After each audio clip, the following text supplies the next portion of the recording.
Flutterbies, it is Butterfly, and here we are talking about boundaries. Yes, we're talking about boundaries today. Um, well, I'm talking about boundaries today, but I'll probably trickle these videos over the course of a few days. Who knows? We'll see what what my mood brings. So we're talking about boundaries, right? And I have just a couple of things to say about identifying a healthy boundary, porous or a very permissive, weak boundaries, and about very rigid boundaries. Now, you may find that you have a mix of a couple of these things, really. I mean, you may not just be in one of these categories. Um, First of all, you have more than one relationship with people, right? You have many different types of relationships, and but you may tend to kind of find yourself in more of one, more so in one of these categories than others. When you look at things overall. So let me just kind of give you an idea of what we're aiming for when we're looking at healthy boundaries. This is where you can assert yourself without feeling guilt. So there's a lot of I statements there. Um, and you can say, I would like to take a bath before I end up going to the movies. And you say that without feeling guilty. I've just come from a day of work. Yes, the movie starts at 7. I just got off half an hour ago. I'm not up for it. I know I promised to go to the movies at some point. Today is the cheap night. It's playing. It's going out of town after this. It's horrible. And I'm just not up to it. I'm sorry. So that would be an example of, being really accountable for your feelings, and you need to kind of restore yourself. And your self-care takes the priority over feel it. You couldn't foresee this, how you're going to feel. All right. That is one way of asserting yourself. Yes, you may have somebody who ducks out at the last minute all the time. That tells you something. That tells you something. It tells you they either know how to take care of themselves, good for them. It might tell you that they're unreliable to show up for movie night. Okay. So, either way, um, they can do that without guilt, without feeling badly. It's okay. It's okay to change your mind. Um, Are your decisions respected? That's the second thing. So the first one, you deserve to request things without guilt. Like, I need to have time to do this before that. You can request things without guilt. You can decline things without guilt. That's the first thing. The second thing is the decisions are respected. So that is another sign of a healthy relationship. Like, I've made the decision to return this skirt. I know you really like it on me. I don't feel comfortable in it. My decision is to return it. That's my decision. Is that decision respected? So that's a kind of a mundane example, but I'm finding that when I come up with those, controversial examples, sometimes I really want to kind of provide a lot of explanation. So basically, are your decisions respected? Like, no, grandma cannot drive from here to that city. She's getting older. She's becoming absent-minded in her driving, and I don't want her driving my children. I don't want her on the highway with my children. In fact, I would prefer that she's not on the highway at all. Um, that's my decision. My decision. Sorry, she can't visit you. We can find another way to get the kids there. Um, that's the way it's going to be. Are those decisions respected? Okay, so that's a sign of a healthy boundary. Another one is that you have the confidence to say yes or no without being attacked. That's another way of, if you feel the confidence to say yes or no, that's a sign of a healthy relationship, of a healthy boundary. There is no manipulation for someone else to do the thing that you want, or there's no manipulation from somebody else onto you to coerce you to do the thing that they want. Okay, so if there's no manipulation that way, that again is the flip side to respecting your decision. Okay. Yes, but you're going to love it. Please come out with us. No, you're not respecting their decision. Have another drink. Stay a while. You're not respecting their decision, right? Do not drink. Here's another one. You can flex your boundaries according to your own intuition. So you can change your mind. You know, I think I want to have a shower before I go out to this movie. Okay, well, the movie doesn't start until 9, so you can take a shower. If you decide that you don't want to come after that, that's fine. If you decide that you want to come, that's fine. But you can flex your decision and there's no judgment, right? That's a healthy relationship. That's a healthy relationship, is that you can decide to flex your expectations because your intuition, I normally would not have worn this skirt. Um, I know how to, if I kind of do this to it, yeah, I'll flex my decision. I'll flex my decision because I quite like it if this happens. That's flexibility. Okay, so a porous or weak boundaries is something that's very different. That kind of respect there is not seen, but it's seen in very specific ways. So in a relationship where your boundaries, your own boundaries now, are weak or what we call porous, like they're permeable, they're permissible, they're very loosely set boundaries, you may feel like you're always being walked on, like you're the carpet, the welcome mat. You may feel like you're not being respected. And this is the part where you need to understand that you teach other people the way you want to be treated. And people will treat you that way. And if you change that, then you have to deal with, they have to adapt. And sometimes people don't adapt very well or very quickly. So that's where the assertiveness skills, we'll talk about that. Okay. But right now, let's just look at identifying where you have weak boundaries. So if you don't feel like you have the right to assert yourself, or perhaps you just don't know how, that that is a sign of a weak boundary.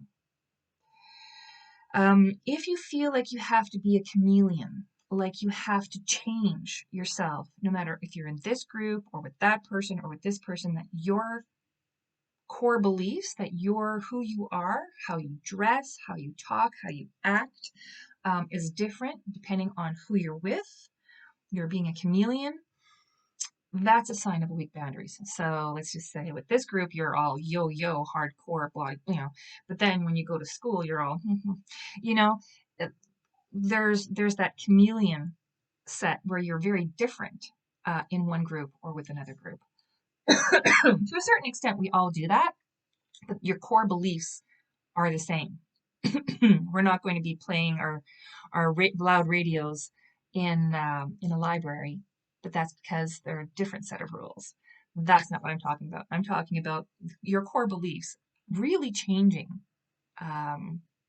when you're with one person or with another. You're being a chameleon. That's a sign of weak boundaries. Do you feel like you have to be a people pleaser? Well, you tell me what you want, and then I'll order. I'll order based on what you want. If you order this, then I'll order the same thing or something similar. Um, if you if you oh, I don't know. You know what it's like to be a people pleaser. Do I really need to kind of elaborate or kind of elongate that? When you're trying to please somebody else, where their happiness comes before yours all the time, most of the time, um, and you're not receiving that back. That's the key thing. So if you're always kind of, doing for your spouse and they're not doing it back for you, that's a problem. With kids, they're dependent. That's a different kind of relationship, right? So, If you're overcommitted to too many people or groups, you can't say no. So somebody who stands in front and says, I've been, part of this committee and that committee and this and that and this. So, vote for me to be student council because I'm, committed to all these different causes and I'm the best person for the job. And you have to ask yourself, how much time do you actually spend with each of these causes if you were a full-time student? you know, um, so you're actually sitting in on many meetings, the PTA, the different special causes. If you are really overcommitting yourself, not only are you not spending enough time with all those committees or those groups, but also you're not spending enough time on your own with people who are close to you, and having some restorative value to your life as well. So that might be a sign of a very porous or weak boundaries. If you just feel like you can't say no, you feel obligated to go. So, what else do I have? Difficulty delineating where your needs begin and where somebody else's will end, right? So somebody else is coming to you and saying, I need this and I need that, certain things.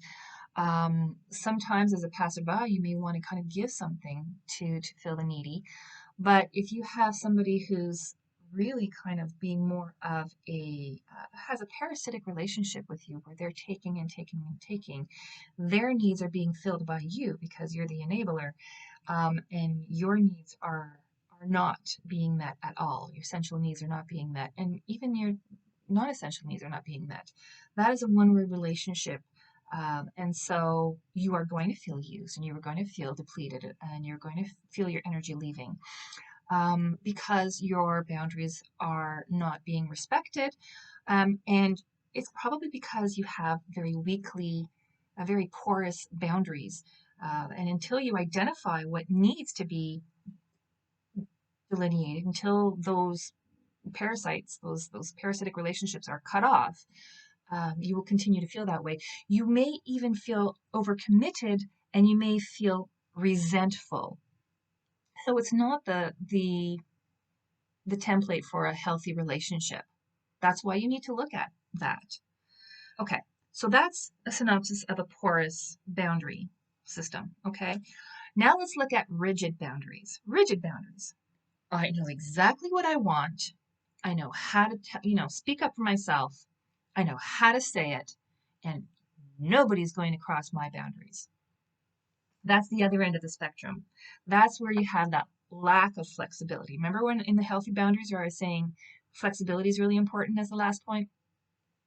Um, well, in the rigid boundaries, this is the way it's going to be.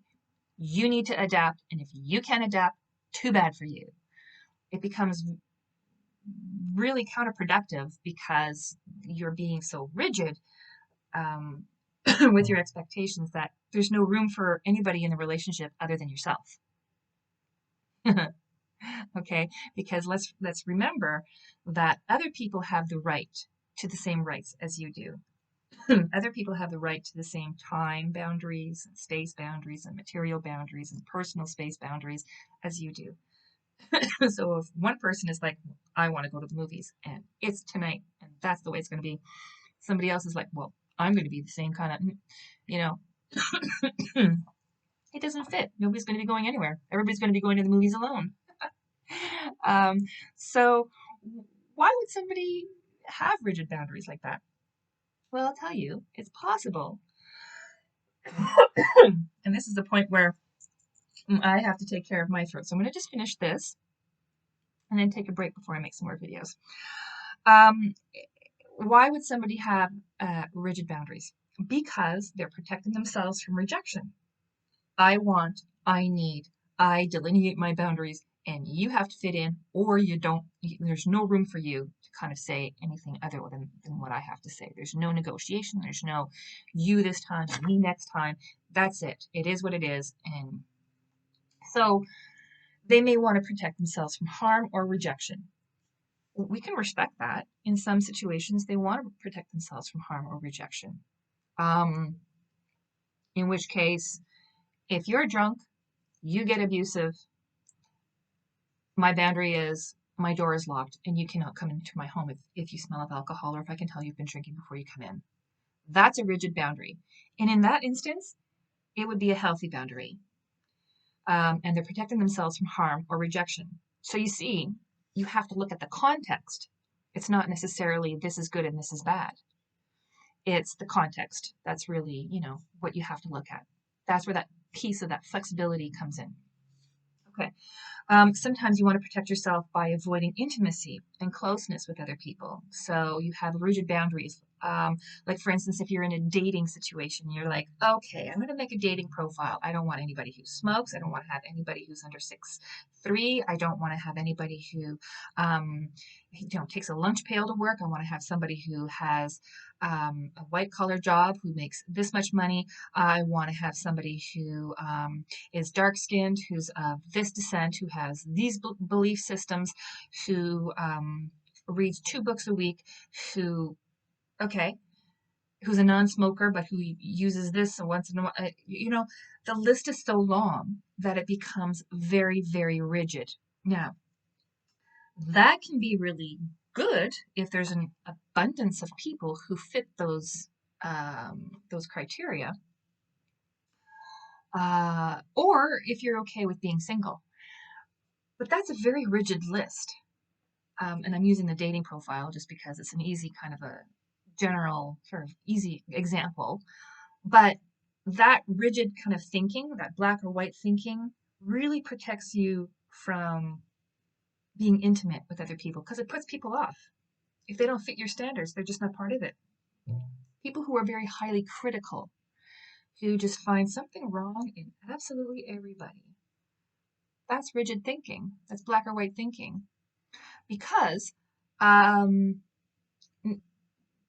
they are excluding themselves from that intimacy. Nobody's going to fit their expectations. And so because you don't fit their expectations, they feel justified in kind of rejecting you first. Another rigid boundary is people who don't want to ask for support or help. Now, in the previous example, previously I was talking about somebody who's more of a parasite, who's always kind of, going to people to get their needs met and kind of leeching on and asking for supplies and whatever they need, bumming smokes or whatever they need to have money. But some people will not allow themselves to have any of their needs met by anybody other than themselves. That is a rigid thinking. So you'll notice this in people who are kind of like, if you're in a relationship with somebody who you talk all the time and you're open with your disclosures and you say a lot about your relationships with other people and your life events and what you're doing, and the other person is doing most of the listening. They're not putting into the relationship at all. That's an example of some rigid thinking. There's an imbalance there. There's not a give or take. It's, I'm not going to be vulnerable. I am not allowing myself to say anything to you. You're the one who's going to be, the speaker. I'm going to be the listener. And so that sometimes really offers some interesting dynamics as well. So that's an example of rigid thinking. Privacy is important for some people, and so there may be some real rigid thinking around that. Doors locked all the time. Nobody knows where I am. Very vague answers. Privacy is important. They may be less patient with other people's perspectives. So your opinion is different from mine. Judgment all over that. That's very rigid thinking. And they want to be right or to win the argument all the time. In every conversation, there's a winner, there's a loser. I find this a lot with people who have opinions about sports, about politics, about religion, about this is the way to think, and anything else is absolutely wrong because I know I'm the keeper of all the valuable research. Whatever I see first, whatever I say, that's the way it is, and there's no other room for anybody else to have any other opinion. And if you say your opinion, I'll just shoot it down. So that's a right fighter. That's somebody who always wants to win. That's somebody who, there's no room for anybody else in the relationship with people who have a lot of rigid thinking.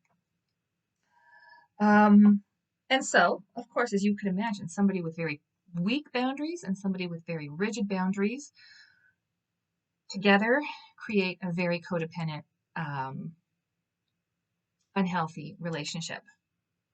And so it becomes very challenging for the one with more rigid thinking to kind of relax those boundaries, and for somebody who was more porous to kind of establish their boundaries.